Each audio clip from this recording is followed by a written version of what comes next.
the tech industry has evolved dramatically, right? So, it's not just about IT information technology, it's about building companies, right? With a completely new reimagination. And especially with what COVID-19 is doing, is allowing people to look at tech more of an enabler of the business rather than just an efficiency creator.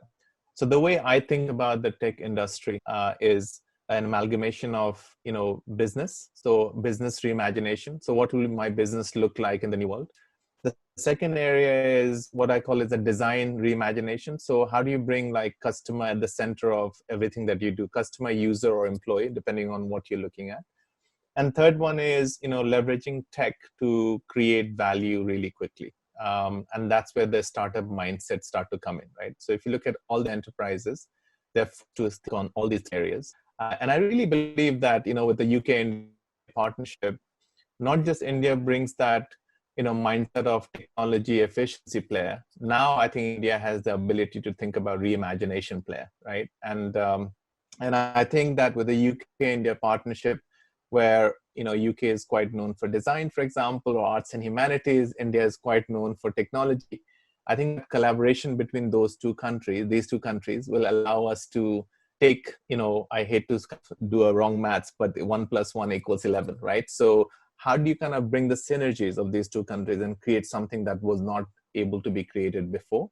That's how I'm looking at it as a tech partnership. But I think it's tech, and I would even kind of coin a new phrase, which is this is a reimagination partnership, right? This is about reimagining, these two countries, bringing the best of their abilities and creating something that was not possible before. So that's my thinking. But I think there's a serious amount of work has been done, as we know.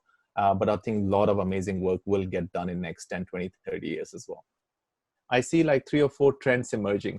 One is, I think you mentioned that and you've hit the nail quite well, which is, there's a sense of, rapid digitization, right? And some companies are calling it overnight digitization. So companies who are not digital or who did not focus on digital, or digital was only their kind of a website, for example, they're thinking about how to leverage digital to transform their businesses, right?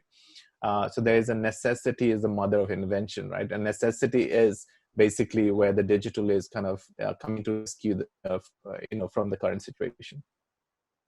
The second thing in terms of trend that I'm seeing is there is a sense of radical movement in terms of new innovation and creativity, right? So if companies had hundreds of ideas or they did not have any ideas, they're going on creating ideas rapidly and saying, what do I put my money on that allows me to take this idea within 100 days or 150 days and release it to the market so that I can start to operate in a new business model that was not possible before. And this could be customer service, to your point. This could be selling a new product online. This could be even 3D printing a mask or a visor, for example. We have seen some amazing examples of that, right? So I think there's a radical shift in innovation is fantastic.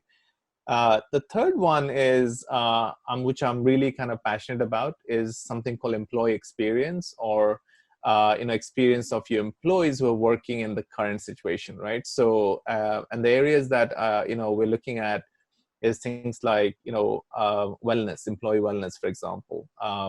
What is their morale when they're working from home? Because all the issues that you don't see in the office, you start to become an issue or challenge for those people who are working from home. How do you bring them back to work, right? How do you manage their productivity? Gone are the days you can clock in and clock off, right? It's basically the whole mindset of trust is starting to kind of be questioned right now. And digital has a big role to kind of connect with other people, but also keep some of your ceremonies and culture going in the digital space as well.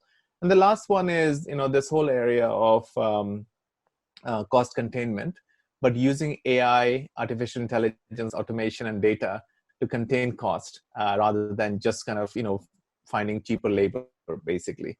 So these are 4 trends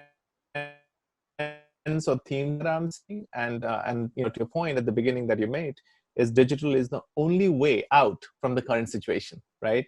And if companies are not investing in that, they should start thinking about their prioritization of where their investment goes and how digital can help them not just go through this process, but emerge as the leaders after this current issues that we're facing. My view is innovation is a byproduct of a culture in an organization, right? So, if you look at the Silicon Valley, for example, the reason that so many new things come out because they embrace failure, right? If you look at the UK, for example, failure is sometimes not accepted, and it comes from the way the education system works, the way we are kind of rewarded for success and not failure. And somebody said, I think it was Nelson Mandela who said that don't judge me on the basis of my success, but judge me on the basis of the failures I've had and things that I've learned from those failures, right? And I think that is a core part of being an innovator or an inventor. I hope and pray that organizations embrace failure, right? If there are entrepreneurial minds in large organizations, organizations must create conditions for those minds to be successful. Entrepreneurship and innovation kind of go hand in hand, in my view. And I was talking to somebody yesterday, and we talked about there are two kinds of people who are employed and people who create employment, right? And I think innovation can create employment for countries. So I would say the first thing is the culture, right? So in organization, failure should be embraced. It should be controlled failure, but it should be embraced, right? So that something could be done. And especially in COVID-19, to your point, Ishita, I think the big thing is that COVID-19 has pushed almost everything that could be reimagined is getting reimagined right now. Reimagine manufacturing, reimagine bus driving, reimagine medicine, reimagine school education, reimagine almost everything. You can just add a word reimagination, and everything is getting reimagined, right? And as we started the conversation, necessity is the mother of invention. I really believe that necessity right now is the only way to survive is to invent or innovate, right?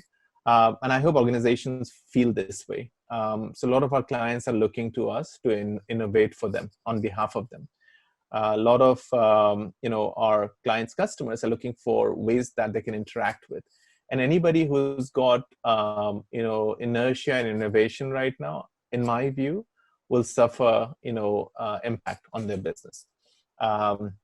So I think in India, I would say culture is a big part. The second one is this mindset of creating the conditions for those innovators. And thirdly, I think this will also create a lot of new startups that'll come out like mushroom because of the necessity. Where large organizations can't move fast enough, those startups will move fast to create things that large organizations can't create, right? Which I really hope that large organizations realize, and they create a nice ecosystem of startups and enterprise working together. But I'm truly excited about, even though I'm really saddened about what's happening in the world right now, and a lot of people are impacted by this. On the digital front, I'm excited about this will create new breed of companies and startups, and in some cases enterprises that wasn't possible before, before COVID-19.